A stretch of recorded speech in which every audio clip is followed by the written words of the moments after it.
How's it going, Met fans? This is episode 2 of the Mitchie Met podcast. And I just wanted to go over the first opening day at Citi Field with the New York Mets. We got the win with Freddie Peralta on the mound. Now I had figured we were going to get a win off of Paul Skeens. We played him last year. I think towards the end of May, I believe, and we got the win against them. David Peterson was on the mound. We got the win 4-3. So I just wanted to go over reacting to Game One. So let's do this. It's gonna be a quick review, and then we'll probably see a little of a prediction about Game Two. So in this game, I just wanted to do a little recap. The first inning, you had Freddie Peralta was on the mound, and this guy Lowe, he hit 2 home runs against them. So first inning we're losing 2-0, and from last year it kind of gave the same vibe. Like is this going to be one of those games where we get down early, and last year we weren't able to come back from a lot of those games. So, but I was thinking, like, with this lineup, I've been actually more positive. I know we're Met fans. We suffer, and we don't believe in the team because what we did, they just make us suffer. Whenever we have good moments, they always bring us down, and I get that. But for this season, I've been more positive. I did think last year that we were going to go to the World Series, but with the addition of Juan Soto and the expectations, that it just put a lot of pressure on last year's team. But this year's team completely different. I'm fired up. I'm excited about this one. This lineup, the lineup alone, like looking at it, it's way different than last year. That's all I can say. But yeah, a little background about me. I grew up a Met fan all my life. I grew up on Long Island, and that's what we do. We cheer for the Mets every year until we get that World Series. So just going over the lineup, Lindor, he had a good game yesterday.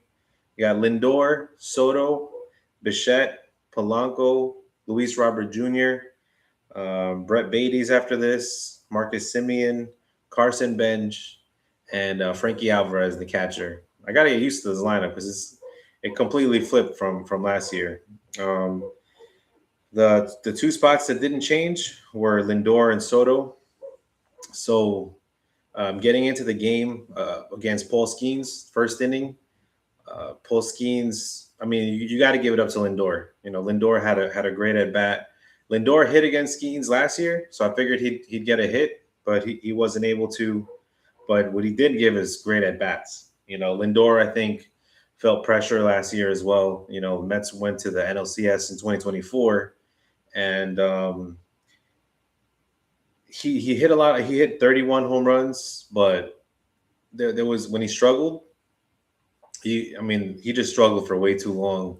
And when last year, like when Lindor played well, we would win, but when he would struggle, we couldn't find an answer other than Pete Alonso having clutch moments. But obviously he went to the Orioles, and that's last year. So I'm gonna try not to bring up last year's team as much, but in the beginning of the season is tough because you don't have a lot to compare to. But as far as Lindor in his first inning, he got ahead of the count 3-0, which is something I didn't see a lot last year. So I'm proud of him. I'm a big Lindor fan. I want to see him, do well. I mean, he has done well, but just get farther in the postseason and have more success. Because when he does well, the Mets follow. So in this at bat, he goes 3-0, and then Skeens has the 2-0 lead, and I'm sorry, the two. The Pirates are winning 2-0. Skeens throws a ball, and the umpire calls it a strike. And right then and there, I'm like, why don't we challenge it? Because that it should be a walk. But Lindor doesn't challenge it, so that's interesting. It's going to be interesting to follow the ABS challenge system. And then 3-1 pitch, another ball the umpire calls it a strike again.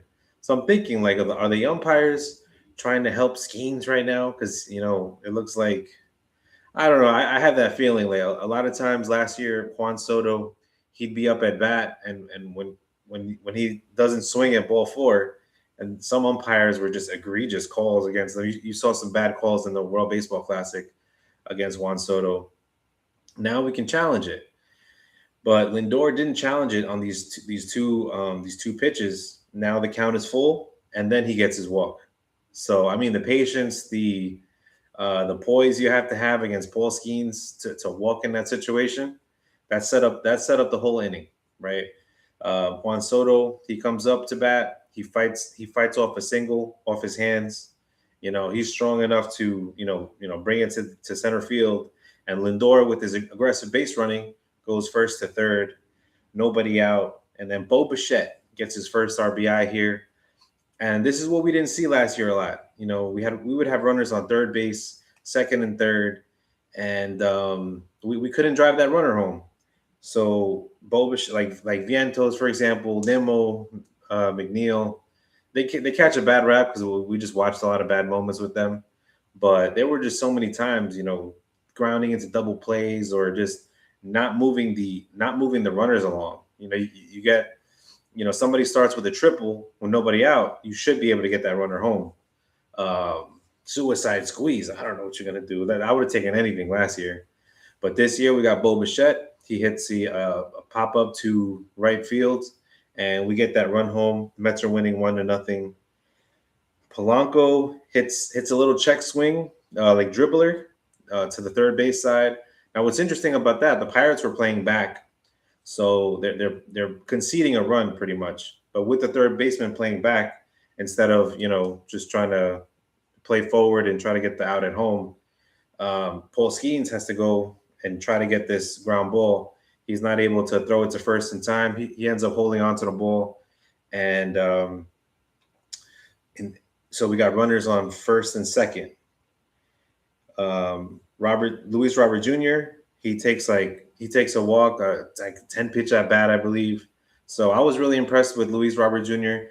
I have high hopes for him. Like I did see some good moments in Chicago with the White Sox, and if Juan Soto's taking him under his wing, and if he's going to play like this, I mean, you can't go wrong. I'm really excited because last year our center field it was not it. Okay, like Tyrone Taylor, he's a great fourth outfielder. He's great at hitting fastballs. He had a good spring training, but there was just once they threw the off speed pitches on him, he was cooked. Like the kids say, that off speed, he would just chase. And I remember a lot of strikeouts from Taylor. He did help the team out last year. I would take him over Mullins. I'll put it like that. Okay, and then after that, Beatty with that walk, the bases are loaded for Brett Beatty. He hits it to center field, and O'Neal Cruz misjudges it, commits. I mean, it's a hit. It's a triple, 3-run triple. We'll take it. The Mets take the lead, winning 4-1, and you could say you feel bad for Cruz, but at the same time, how many times did the Mets have those moments last year where we misjudged the ball, we made a bad defensive play, and I heard somebody saying, I feel bad for Paul Skeens. Feel bad for Paul Skeens. I mean, nobody feels bad for the Mets when we lose, especially Phillies fans or some Yankee fans. So I'm glad watching the Pirates in this game. It kind of reminded me of the Mets from last year. Like we wouldn't catch any breaks, and other teams would play, hit to contact, and that's the difference between this lineup and last year's lineup. They were patient in the box, and they were hitting to contact. And when you make contact with the ball, good things happen. Simeon after this, he hits a pop up. This is a terrible play. I don't know how he got a double on this, so I would have to check. But it's a routine pop fly, and then Cruz again, the center fielder. He can't see the ball. He's not wearing any sunglasses, and it falls right next to him. He just doesn't pick it up. Another run comes in, and they give Simeon the double. I think that's the home field advantage because that Beatty triple could have been caught, But I would say I would leave that one alone because that one was a line drive. Just the center fielder misjudged it. But you know, you got to think another center fielder would have been able to catch that. But I think that was a harder hit than Simeon's was just a pop up. I don't know how that's not an error, but I'll take it for Simeon's first hit. And Carson Benj gets a strikeout after that.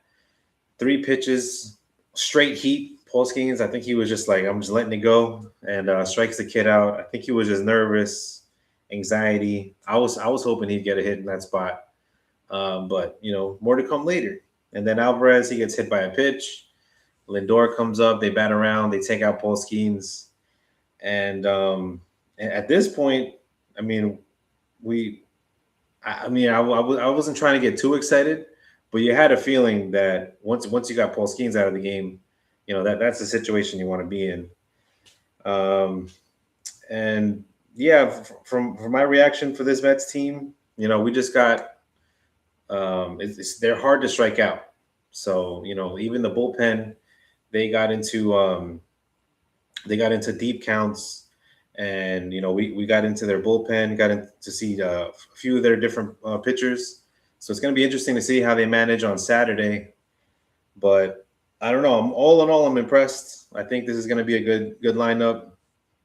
Don't feel bad if we got some luck coming our way, because that never happens for us. We got Freddie Peralta. He pitched 5 innings. Wasn't an impressive start, but what impressed me was how he bounced back. Giving up that 2-run homer in the second inning, and then another home run later on in the game, giving up 4 earned runs, 6 hits. He did have 7 strikeouts. Um, he did. I like seeing him battle back. Like he never looked flustered in there. So I'm looking forward to seeing his next start. And then they had Tobias Myers after he threw 3 innings, gave up an earned run, pitched. You got out of some trouble. So I'm excited to see Myers in a bullpen. Him alone, I think, is going to be exciting to see. I was wondering if they were going to put Sean Manaea in that spot, but maybe it's too early. So yeah, let me know what you guys want. Any comments on the Mets? How many wins you think we're going to have? I'm going for a 95 wins and taking the division. I'm not impressed with Philadelphia's win against the Rangers yesterday. They got Christian Sanchez. They got good pitching, but I think they won 5-3. They're going to have to do more to compete with this year's Mets team. It's completely different than last year's. And with the problems in Philly, with Bryce Harper not looking too happy over there, getting some criticism from the general manager, Dave Dombrowski, calling him not elite, and then him wearing a shirt not elite. I don't know what the cattiness is with that, but I'm glad that energy is in Philly, and hopefully things go wrong for them, because we gave them enough NL East. They won the NL East enough times. I'm hoping this is the Mets year. And so the game is going to be next game is going to be Saturday at 3:15. I'm gonna try to go live. I'm gonna try to give you all the play-by-play. This one, I think, I don't know if it's on NBC, but yeah, I'll try to go live for that, so we can see our reaction in the moment. This game, I'm almost as excited for this game as I am with Nolan McLean's game on Sunday. So Saturday, David Peterson is going to get the start. Nolan McLean is going to get the start on Sunday. And, if you look at Peterson's ERA, it's up there. It's in the last 3 games, it's 11.12. Mitch Keller's is 4.5. Mitch Keller has pitched good against the Mets. That's what I remember. I was looking at how he did against the Mets in his Mitch Keller. Historically, he's 4-2 with the ERA of 2.06. So that's not good. But like I said, this is a completely different Mets team. I don't know if those numbers are going to help him out on Saturday. But in his last 3 starts against us, this one was in 2024 in July 8th. He threw for 8 innings, gave up 7 hits, but 2 earned runs, no walks. And then in May of 2025, he pitched against us. He pitched 7 innings, 5 hits, 2 earned runs, 1 walk. And June 27th, he pitched 5 1/3 innings, gave up 5 hits, 1 earned run, and 1 walk. So I don't know what Mitch Keller's problem is with us, but he just seems to pitch us well. That last game in June, David Peterson was pitching against the Pirates, and he pitched for 4 4 2/3 innings, gave up 7 hits, 5 earned runs, 3 walks. I think that was towards the end where he was kind of gassing out. That's when his struggles kind of started. And I remember this series. I mean, we're supposed to get 1 win off the Pirates, and I believe they or like win the series, but we lost the series. I think they might have swept us in this one. But the time that we played the Pirates before that was May 12th, and Peterson was on the mound. This game was against Paul Skeens, so that's kind of why I figured we would be able to scratch out the win against Skeens. But I had no idea that he couldn't get to the second inning. It was amazing. But yeah, this last game, May 12th of 2025, Peterson throws for 6 innings, gave up 2 earned runs, and got the win 4-3 against Skeens. So against Skeens, we're 2-0 in the last 2 games against them. And it's great to get that first win, against an ace, because Freddie Peralta, he's our new ace. But when you're an ace, you go against the best pitchers. You're gonna go against Chris Sale with the Braves, Max Fried with the Yankees, or Garrett Cole if he's healthy, Christian Sanchez for the Phillies. You're gonna go up against their best. So to get that first win, it's pretty much, it's really important, because then throughout the rotation, that's less pressure on Peterson, who I think we're gonna see more of the May Peterson. He got to a great start last year, and I expect he's going to pitch well against Pittsburgh. And with this lineup, Mitch Keller ain't going to be able to strike out. He's not going to have 7 strikeouts, against us if we're that patient. That's one thing that impressed me with Lindor, man. Like when Skeens was throwing against Lindor, he was trying to get him to swing at ball 4, and Lindor wouldn't go for it. Even though the umpire was trying to help him out, that didn't happen, So just going over the schedule, going over the rotation. It looks like, hold on one second, as I look at my notes. Yeah, March 28th, we got Peterson going for us. March 29th is going to be Nolan McLean. Then we go to St. Louis for 3 games, starting March 30th. So who's excited for baseball? After last year, I mean, with the disappointment, I'm glad we have a new team, and we can just, hope for the best. I know we're negative. We're a negative fan base. Believe me, my dad took me to the World Series in 2000 against the Yankees, and that was an environment. Shea Stadium, being in there, that playoff atmosphere. I thought the stadium was going to collapse. I went to Game 4, and we lost that game. I definitely had tears in my eyes, and then we lost that World Series. So yeah, I might be a homer, but I'm predicting for a Subway World Series, New York Mets versus New York Yankees, and let's go for it. Let's get that get back against our friends in the Bronx. Yeah, so March 30th, I was seeing, it looks like Clay Holmes is gonna get the start. March 31st is gonna be Kodai Senga. I got a lot of hope for Kodai. I mean, he's been pitching. If you've seen him in spring training, his pitches look nasty. His fastball has got more velocity. I think it's in the 90s. His location of his pitches has been better. So I'm excited to see that game against the Cardinals. And then April 1st, you're going to have Freddie Peralta. April 2nd, you're going to have David Peterson, Nolan McLean, Clay Holmes. And April 5th is going to be the first time we're going to see if Kodai is going to pitch on regular rest, or if they're going to, do something like have a piggyback game with Sean Manaea or Myers. Myers did give up a home run, but compared to last year's bullpen, I don't know how you can get any worse. How you can get any worse? I was talking about April, that first series is going to be against St. Louis, and then we're going to go to San Francisco for 4 games. So we're going to have a West Coast trip, and the Mets are going to be back in town April 7th versus Arizona. I'm currently in Texas right now, so we're definitely going to go to some Ranger games throughout the season. Later on in the season, I went to Wrigley Field last year. That was a great bucket list stadium to go to. But yeah, I mean, I just wanted to go over Peterson's numbers last year.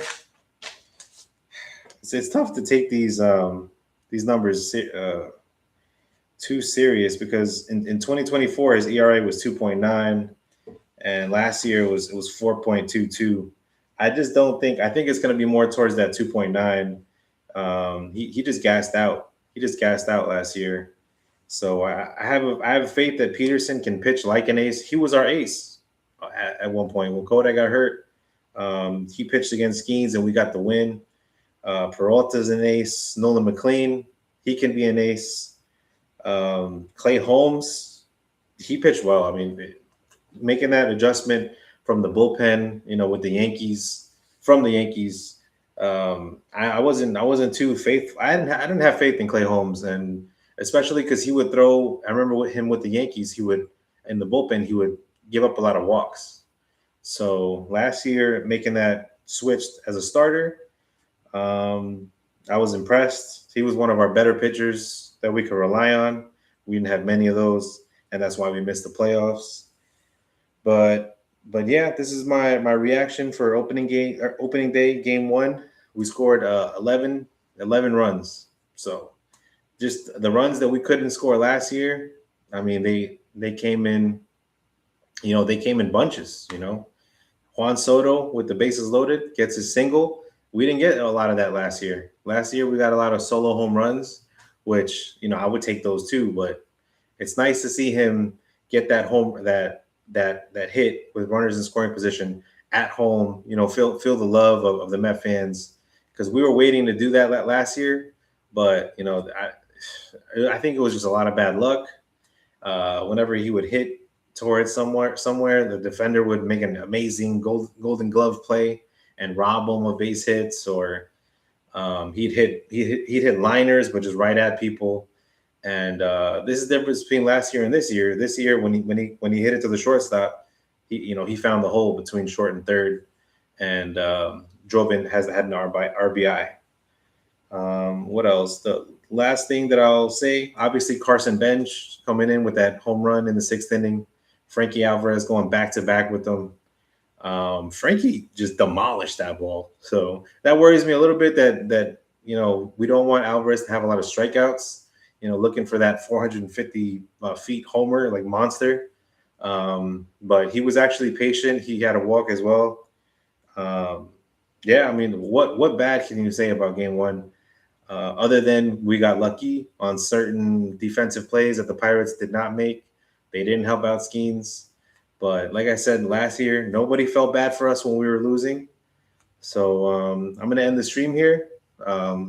Let's go Mets. Y'all holler at me.